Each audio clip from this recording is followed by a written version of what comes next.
left the ranch completely.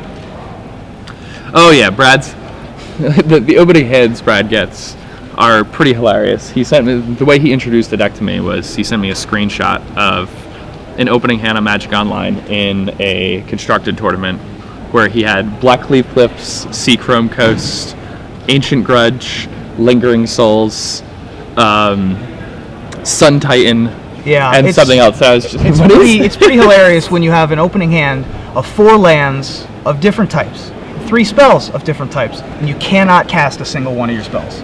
And that can happen with Brad's deck. So we'll see what happens. It's a little bit of a crapshoot, but I'm excited for this deck.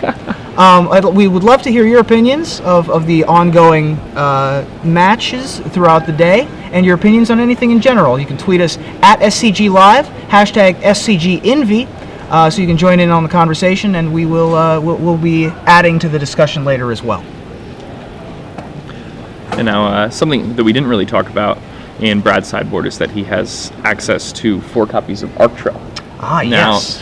This is something that I actually suggested to him earlier in this week. He had 3, but I was having a lot of trouble beating the zombie pod, or the scum pod, the black pod deck. Yes. With Blood Artist. So Noah leads off with a Glacial Fortress, which is not a quick start at all, so Brad is in okay shape. Brad's going to start with Faithless Looting. Faithless Looting is the new Careful Study. Draw 2 cards, discard 2 cards at sorcery speed, and it flashes back for 2 colorless and a red. This is part of his engine. He has Faithless Looting, Mulch, and Tracker's Instinct to fill up his graveyard with all sorts of goodies, as well as, filtering through lands. Yeah, so it looks like Brad got a little bit unlucky here. He did. He drew a lot of lands. He kept a 5-lander with Mulch, Faithless Looting, which is normally fine because you can trade your lands for the cards you're getting with Faithless Looting. But then for his turn, he drew a land, and then off Faithless Looting, he drew 2 more lands. Yeah. So here's a Delver for Noah. Must have top-decked this island. Either that or top-decked the Delver. So Brad's going to Mulch. Originally from Stronghold. Of course, lands with the Mulch. No lands with the Mulch, of course. Pretty standard for... Although he's got an Unburial Rights in there. It's not a bad Mulch by any stretch of the imagination. It's not a bad Mulch. It's got a Lingering Souls for defense. It's got... Lingering Souls is very good against Delver. Yes. We did not flip Delver. Brad took a damage. We're going to play a Geist. This looks like... so he's going to have to be on the defense a little bit here, probably flashing back Lingering Souls this turn, you think? Definitely. I mean, he just has to. He pretty much has to, or else he's taking a lot of damage. Hopefully he drew a Mana Guy this turn. We can get some Spirit tokens. We've got Spirit. Yes, we do. There it is. And no Mana Guy, so we're going to pass the turn. Let's see. Is Noah going to... Yep. There he is. He shows a Dismember. Going to flip this Delver. Now, obviously, Noah's going to attack with both creatures. How do you think Brad should block here? 1 to each. Just actually Fog? Yeah, I don't think he can block any other way, to be honest. That Cavern, I don't know what it's naming. I assume... it Angel. Could name Angel. It's not very likely Brad has Counterspell, so it's not particularly likely. It could name Angel, it could name Spirit, could name Cleric, could name Human, could name any sorts of things. Naming Human is what we have, the note is saying. So that Cavern is on Human. Brad is mulling over his decision on how to block. Now you say he should block both, just use it as defense. Why? Why do you say that? I think he blocked the 4/4 Angel and the Insectile Aberration. You can't double block anything. You know your opponent at least has to dismember. No he decides blocks. to take the damage. All That's right. fine. That's quite all right. I'm okay with that. Flashback Faithless Looting. Noah has a Restoration Angel in hand. There's Faithless Looting for you. Common from Dark Ascension. He's going to discard Elishnorn and Unburial Rights. So he discarded another Unburial Rights. I'm not sure I like that. Oh, he drew a Mana Bug. Good. I'm not sure I like that play, because having the Unburial Rights in hand with black mana gives you an extra spell that they have to counter. Well, I mean, that's not really what he's going for here, because he has the Pilgrim. He's going to be at 6 next turn, so he can try to flash 1 back, and the turn after that, he'll be able to flash it back and have mana to pay for Mana Leak. Brad's, just so everyone knows, Brad's life total is not 19 right now. It should be 6 minus 3 is 10? Is that correct? Yeah. 14. How did 14 happen? I'm confused. Well, anyway, here's a Restoration Angel at end of turn, it looks like, for Noah. Noah has, looks like Geist, Vapor Snag, another Restoration Angel, and another Delver, maybe? Oh no, he has the Dismember. So everybody comes in. Here's the Angel. Oh, he missed the trigger on the Angel last time. I see. Now this is an important thing. Now, so let's talk about, for example, Geist of St. Traft is a very good example of this. If you miss the trigger, you do not get the Angel until it's realized. Now, if it's realized later in the turn, then you have to sacrifice it at the end of the attack step. Noah did not get the extra Angel. It was just a 2/2 hexproof. So he did not get the extra damage in. That's a little bit of a mistake from Noah Koessel. So he's going to block the Angel, the Insect, and the Geist, it looks like.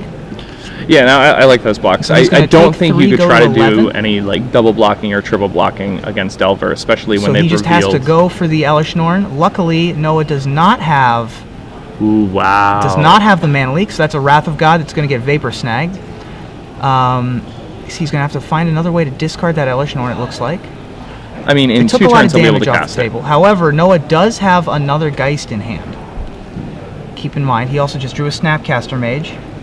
Pretty good. I mean, so Brad is now at 8. Noah does not have counter magic. He has pretty much everything else, though. Noah has an interesting decision to make here. He's going to play this Geist and a Delver.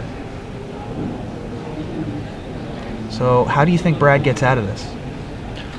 I mean, Brad just needs to get that Elesh Norn back in play. If he can survive this next turn, he'll probably be fine. But it's going to be pretty difficult to do. So yeah, he might need to Unburial Rights his Birds of Paradise. If he has, yeah, that's true. If he has Tracker's Instinct in his hand, he can theoretically play Tracker's Instinct, hope for something like Bird of Paradise Elesh Norn, get the Elesh Norn. Yeah, that's what's going to happen. So we're going to hope for a creature. There's a creature. We need an Elesh Norn in the top. Oh, not there. So he could have played an extra land here, and had there been an Elesh Norn in that pile, he could have played the land and Unburial Rights, then wrapped the board again.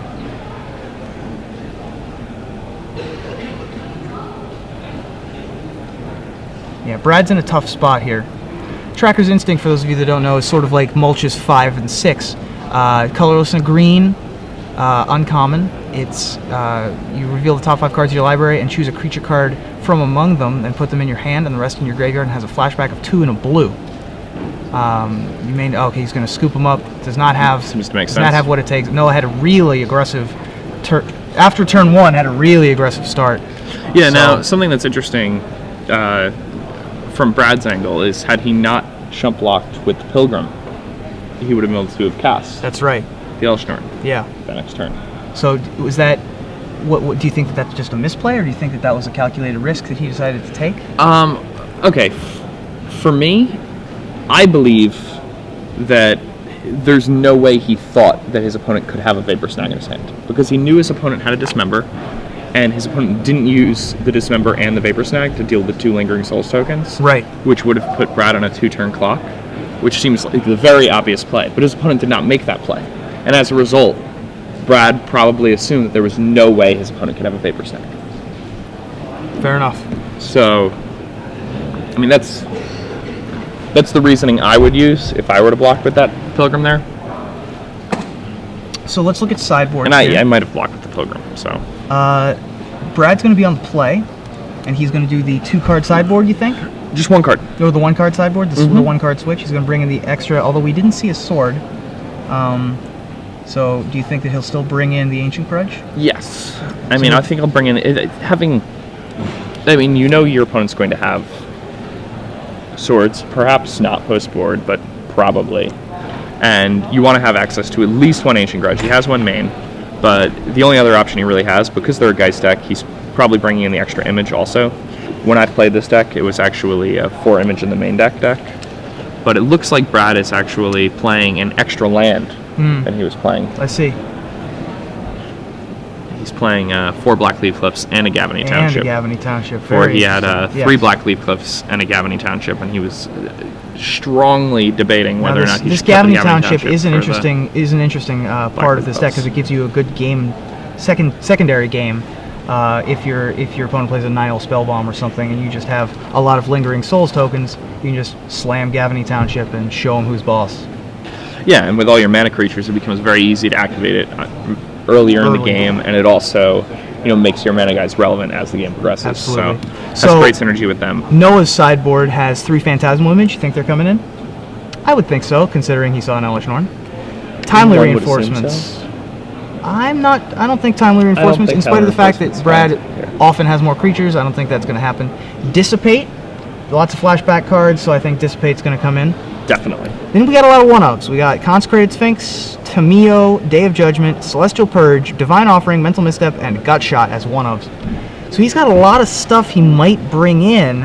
What's he going to take out? Probably Gitaxian Probe, I would guess? Maybe? Yeah, I mean, sideboarding here is pretty tough. I think Restoration Angel, not the greatest thing. Not the greatest thing here, I agree. I also don't think the Dismembers are particularly good. Killing the mana guys is extremely important. It is, but he's also got another Gut Shot and a Mental Misstep to be able to take care of mana guys.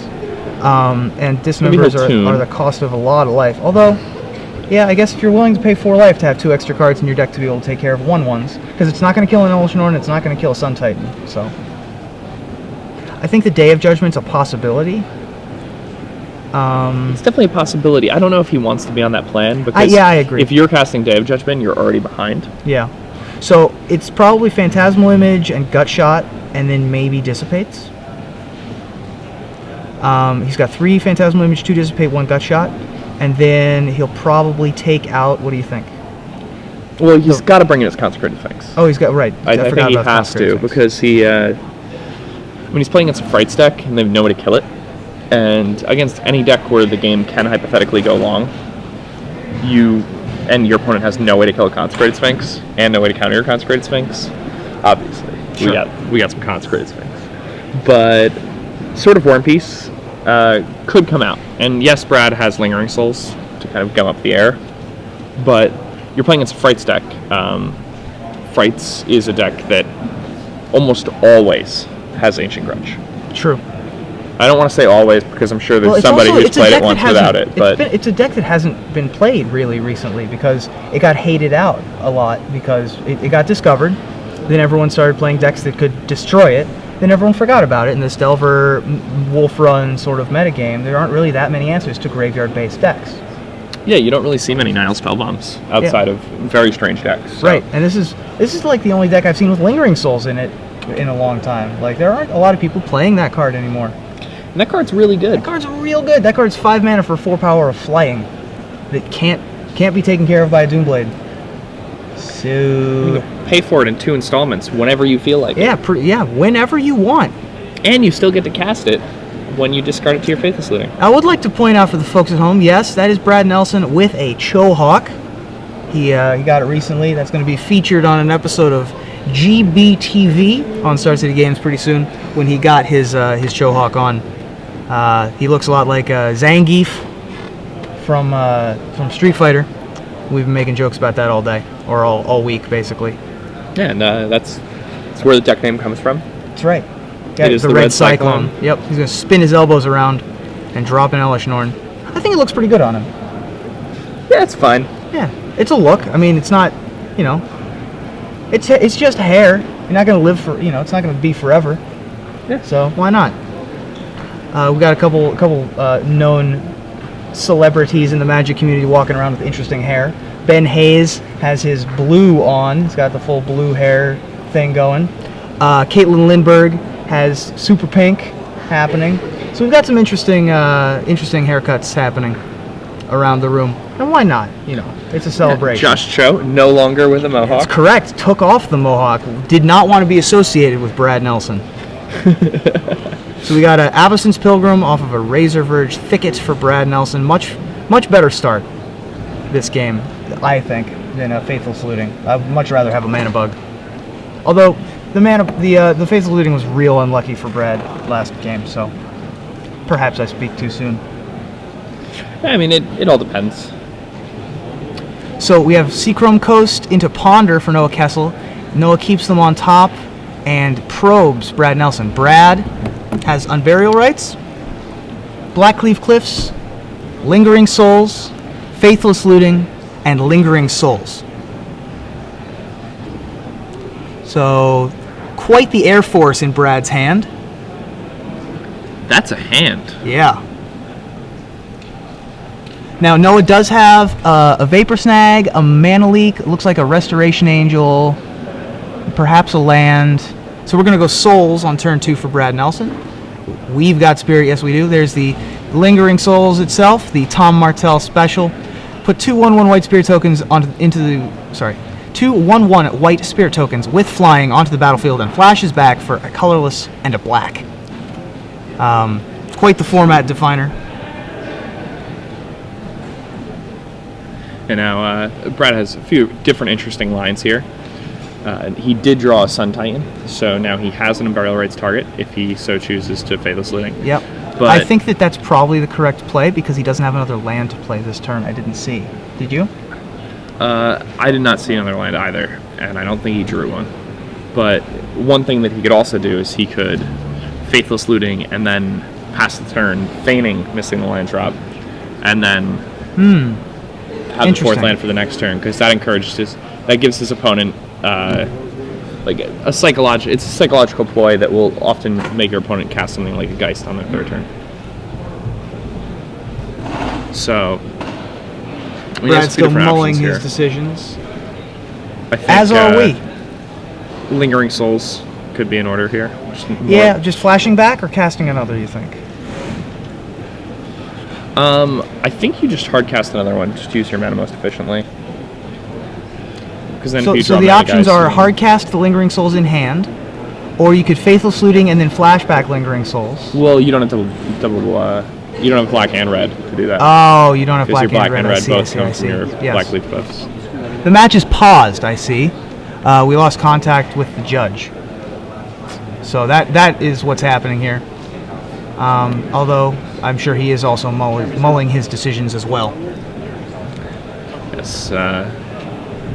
There are definitely a number of options open to Brad right now. His hand is not short of difficulty. He's playing on hard mode right now. Yeah, definitely. A hand like that is definitely hard mode. I challenge you to put any hand together at Delver that has a level of difficulty equal to Brad's hand right now. Yeah, I agree.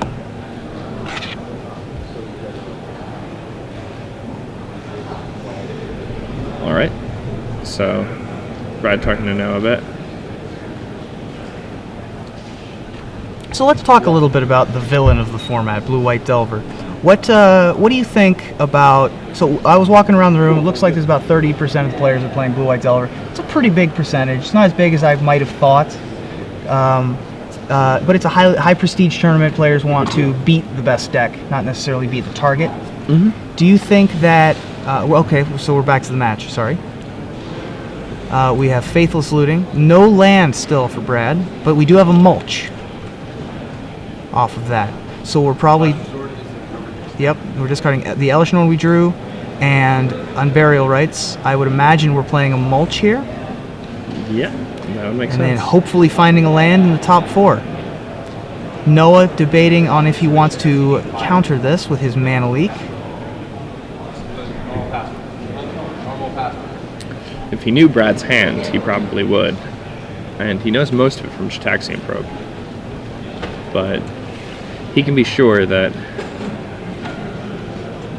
Oh, that's interesting. So, by choosing to Mana Leak there, he puts himself in a position where he might not have a Mana Leak if Brad decides to Unburial Rights that Elesh Norn. Right. That's an interesting line of play. I'm not sure... I mean, Brad put Elesh Norn and Unburial Rights in the graveyard. I don't think I like that line of play. But you know what? The other thing, though, is that by Brad putting the Elesh Norn and the Unburial Rights in his graveyard, perhaps Noah thinks that that's exactly what Brad wants him to do. Right. And that he'll That's be true. doing that to get... I mean, Noah's a very good player. Looking at his results, I know he's a very good player, but it's looking from up here is much different than looking from down there. Yeah, so and there we go. And Brad actually did have the land. He was slow rolling it. Yeah. Got his opponent to tap out for the Geist. That's rough for Noah. So unless he brought in the Day of Judgment, I Brad. So Noah casts Vapor Snag, and Brad says, on my Avacyn's Pilgrim, is that what you were thinking? And Noah corrects him, of course, returning the Elish Norn to his hand after dealing a ton of damage, putting Noah to 10. And that's one thing about Elish Norn that's so absurd, is not only is it Wrath of Goblin enters the battlefield, not only does it come with a giant body, not only does it lock most decks out of the game, but it also is an overrun. That's right. We got another Mulch. That one's going to resolve. We got at least two Shimmering Grottos in that one. And now we've got a Phantasmal Image in the graveyard. We still have a Sun Titan in hand if we want to get it out of there somehow.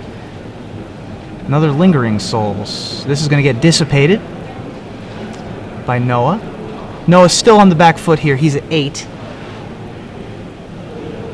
I'm not sure what Brad took a damage from, but he is indeed at 19. He took a damage from Vapor Snag. That's right. He lost a life from Vapor Elish Norn's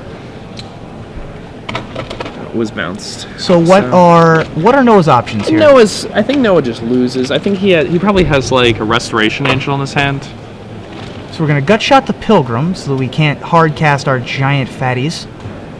And I mean that Gutshot's really important. If Brad top decked an untapped land and Noah had not done that, he would have had access to Sun Titan this turn. And Brad does have the Shimmering Grotto, so Brad's going to be able to flashback Lingering Souls. Yep. Oh, and it looks like he drew another one, so we'll also be able to cast Lingering Souls this He turn. drew another Lingering Souls? Yes. Well, this army is quite big. Of course, if he gets to the Gavany Township, it'll be out of hand. Noah does not look particularly happy right now. Hand on the head, grabbing his hair, the international symbol but he has something. He does have something. So this is something interesting to look for when you're playing matches. His leg is pumping. Yes. And he's trying to look away. Yes. Your opponent always has something when that happens. Yes. Now, Brad is a master of the in-game body signals. He's very tempo based. He likes to control the energy of the match. So we're gonna get some of the Star City Games spirit tokens. That's right. No attack. He recognized the angel. The angel comes in at the end of turn for Noah. Noah's going to ponder, hoping to think of some more answers on the top of his library. Looks like a bunch of blue cards. Didn't really get a shot. Usually pretty good when your ponder, when you have 4 lands, is 3 blue cards. Yeah.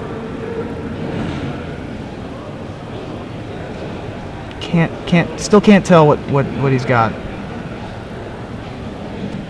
Brad just has an overwhelming board position now, though. I don't see... And another Lingering Souls. Yeah, another Lingering Souls in the graveyard, another one in his hand. Unless Noah can play a sword and equip, I guess. But he can't do that. Brad has an Ancient Grudge in his graveyard. Oh, does he? Yeah. Oh, I missed that. Well, things are limited for Noah. The options for Noah are pretty thin at this point. I think the options for Noah are to see how long he wants to spend playing this game. I'm not sure. I mean, it's possible he brought in the Day of Judgment. I've seen Delver win. Some weird stuff. Right. It's. I would not count it out just yet. There's a Delver.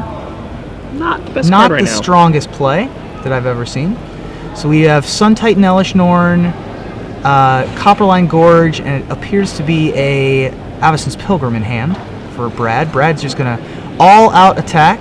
We're gonna Vapor Snag one of them. Yep. Putting Brad to 18, block another one. 4 of these spirits are... No, are 4 of these spirits? Or 3 of these spirits? 4 getting in, spirits so are Noah going to get in. 2 now. Noah Brad is at 2. Brad is going to play a Pilgrim. And flashback Souls. He's going to probably flashback a Lingering Souls here. Yeah, and he's going to scoop them up. So that game shows the power of Lingering Souls against Delver. Pretty much any deck can with Lingering Souls can do that against Delver sometimes, especially when you draw 3 of them. Although he only needed 2. One of them got dissipated. That's true, one of them did get dissipated. It's one of the only ways to really stay at parity against Lingering Souls. That's right. Now, we did not see the Gavany Township that game, but that game didn't really need it, I guess, but certainly shows how good Gavany Township can be. Definitely. I mean, that game would have been 100% locked up. As opposed to 98% locked up. Yeah. So, now Noah's on the play, do we change strategy at all? Do we sideboard differently? For Noah's deck, I don't think he really can. We don't bring the swords back in on the play? I don't think so, especially now that he's seen the Ancient Grudge. That's true. If he's seen the Ancient Grudge, I think that was probably a calculated move by Brad to show the Ancient Grudge, because he theoretically could have kept it in hand. Well, instead actually, of I don't discarding know the if he Sun could have. Titan, for example, Yeah, that's which true. he might have wanted in the graveyard for later Unburial Rites. I think that it was just to show Noah. He just wanted to demonstrate his range there. Yeah, the thing is at this point, Noah is probably pretty confused. Yes, I would imagine so. And in a lot of ways, he may just be thinking, oh, I'm playing against Frights. Because he hasn't really seen a lot of the weird stuff that Brad's deck does. That's true. But he has seen Seachrome Coast. He has seen Seachrome Coast, so he might be... He's seen Phantasmal Image. He discarded one Phantasmal Image. So Noah might have some idea. I don't think Noah's seen a Sun Titan yet, has he? He has not seen the Sun Titan. So he can guess. He can guess at Sun Titan. I mean, if your opponent's Frights deck has Phantasmal Image. It's a pretty likely scenario that they'll have Sun Titan. That's correct. Yeah, something to be said about Phantasmal Image. It's just so powerful right now. Absolutely. 2 mana clones are just absurd. 3 mana clones are absurd. That's why they put regular clone back in the base set. I think that the power of clone was proved when Brad got second place at Grand Prix Minneapolis. The deck that was basically 8 clones. I mean, it had some other things in it. Certainly, Wormcoil Engine was great for that tournament, as was Grand Architect. But he showed the power of clones when opponents were like, haha, here's a Primeval Titan.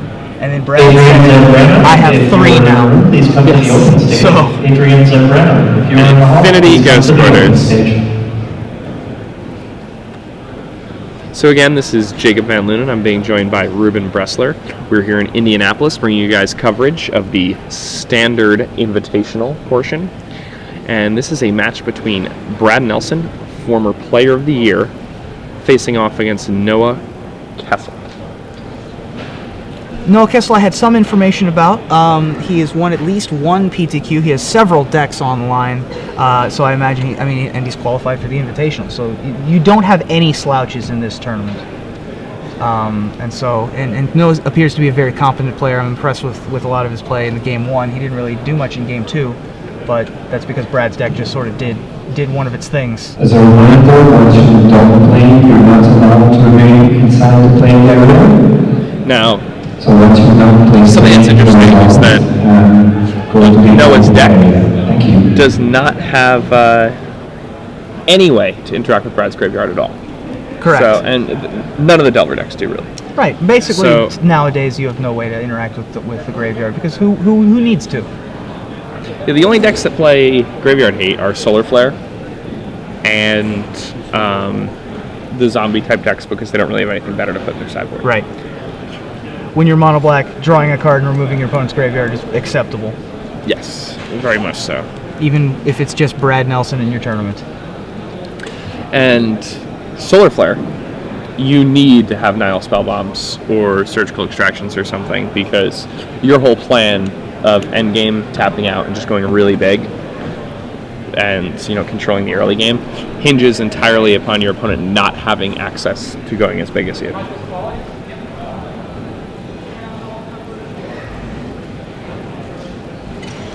Yeah, it is interesting to note that I was talking with Brad about this deck, and I said, if Delver's the only deck that you can beat realistically, you have to be able to beat it 60% of the time, and it's got to be 60% of the field. And Brad was like, well, I can beat all the other decks too.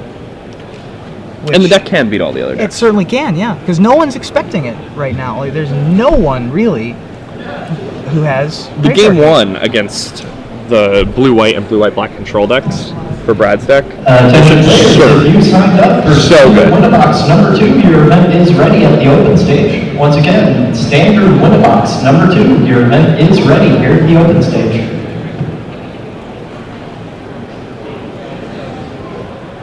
So, looks like Noah tanking over a keep. Is this a mulligan already? I only see 6 cards. Nope, he's going to keep that one. Seachrome Coast, go. So we've got Avacyn's Pilgrim. Let's see if he's got a Gut Shot or Vapor. He looks like he has a Vapor Snag, but he's going to keep it. The draw for Noah's turn was a Geist of St. Traft. Is that Tameo? It does look like he brought the Tameo in. It does look like he brought in the Tameo. Interesting. So we brought in the Tameo. Tameo, not that bad. I had somebody bring in Tameo against me online when I was playing Brad's deck, and they drew a whole lot of cards off my Lingering Souls. Oh, I'm sure. We're going to... I see. We have a Shimmering Grotto to copy the Geist. Attack you for 2. Brad stuck on lands here. Here's another Geist from Noah. There's a land for Brad. Brad has another Lingering Souls in hand and 1 in the graveyard. He also has what appears to be Elish Norn on Burial Rites in his hand. So if he happens to get a Faithless Looting sometime this game, fairly certain those are going to the bin. Now, why do you think Noah brought in the Tameo? That's an interesting choice to me. Is it just to draw 90 cards off Lingering Souls, or? And that's not too bad. That's not too bad. I guess it also locks down a Sun Titan and... or something like that. That's an interesting choice to go that big on the try to go that big to be bigger than Brad in the late game. I would think that you would want to be as fast as possible, and bringing in a 5-mana Planeswalker doesn't really go to your game plan. I agree with you. I think you want to be as aggressive as possible against Brad's deck. I don't think you're going to win in a long game against any Elish Norn deck, so playing that game might not be where you want to be.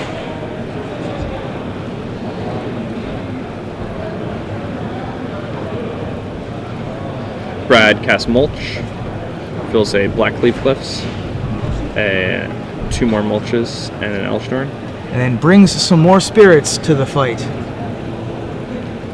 I'm being told that Noah has a Grand Prix Anaheim top 8. I apologize, I didn't know that. So Noah was in the top 8 of Grand Prix Anaheim. Very nice. I did not Very know recent that. Grand Prix. I apologize for not knowing that. Yeah, very recent Grand Prix. That was a block Grand Prix top 8. There he is. Here's some more facts about Noah. Oh, sorry, I just lost He also it. top 8 in Nationals, I think, last year. Yes, he top 8'd 2011 Nationals. He cashed at Pro Tour Honolulu and played at Pro Tour Philadelphia. So he's only 19 years old. Yeah, back to this game. I apologize. That's okay. We are quadruple blocking the Geist of St. Traft. And staying out of it's very nice. Vapor Snag, Snapcaster Vapor Snag range, I guess. Yep. Also staying out of Vapor Snag Dismember range. Yep. He told me when I was trying to play with the deck, one time I triple blocked the Geist to play around Vapor Snag, and he told me you either double block the Geist if you think your opponent doesn't have it, or you single block the Angel, or you quadruple block the Geist. Those are your only plays. You can't triple block? He thinks it's just bad because you can Snapcaster Vapor Snag? You lose so hard when you lose. Yep. I see. Noah still thinking over his options. He has a Restoration Angel in hand to try and save this Geist, but that would mean tapping out, of course, which would leave him wide open to playing a land and casting on Burial Rites from his hand. So if he puts Brad on Burial Rites, which it turns out he has, that would be quite a dangerous play. Either that or he just lets the Geist die, which also does not seem great. So we're going to cast the Restoration Angel. If Brad has a land here, he's going to cast an Unburial Rites. That Angel needs to go away. There's a land, and here's an Unburial Rites. Here we go. From Brad on Elish Norn. And coming in for 12 damage. 12 damage. That's many damage, folks. It looks like Noah does have Vapor Snags he needs. It looks like he has 2. Does he have 2? Yes. Looks like he has 2 Vapor Snags. Yeah, I apologize for not knowing more about Noah, but we're respecting him now. I just didn't know before. Yeah, now Noah down to just 6. Has the Vapor Snags to bounce the Elish Norn. Needs to find some sort of way to stabilize this game, but it's going to be really rough for him at this point. The fact that Brad has another Lingering Souls in his hand definitely doesn't help things for Noah. Brad's slowing down the tempo here because he's so far ahead, I think. He just wants to let Noah live in this area of him not being very good on the board. Brad's very good at picking up and slowing down tempo when it suits him. Noah really shuffling off of a Brad's just at Magic. Brad's just real good at Magic. Yeah, I think Brad doesn't get the credit he deserves. We talked about this last night. He's not. He's certainly not the worst player of the year ever, as has been discussed. He's very, very. He just thinks about Magic in such a unique way. So we're gonna pass the turn here, probably with Dissipate mana up. No, he's got another Vapor Snag in hand, so we'll probably do that in combat. I mean, he's got a Vapor Snag this Alshmark. Yeah, absolutely.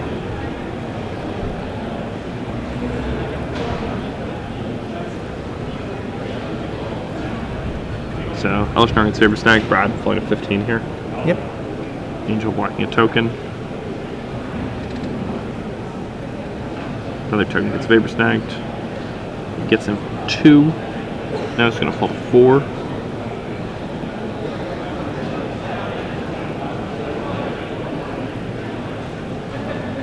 And Brad is going to go ahead and cast a Lingering Souls and flash it back.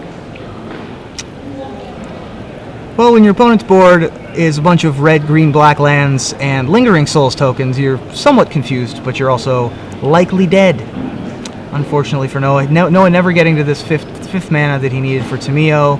Has another Geist, isn't going to do anything, and that's the game. Brad Nelson wins 2-1. Brad Nelson's Solar Frights deck, the Red Cyclone. Red Cyclone taking it down at 1-0. An interesting take on the metagame. Very impressed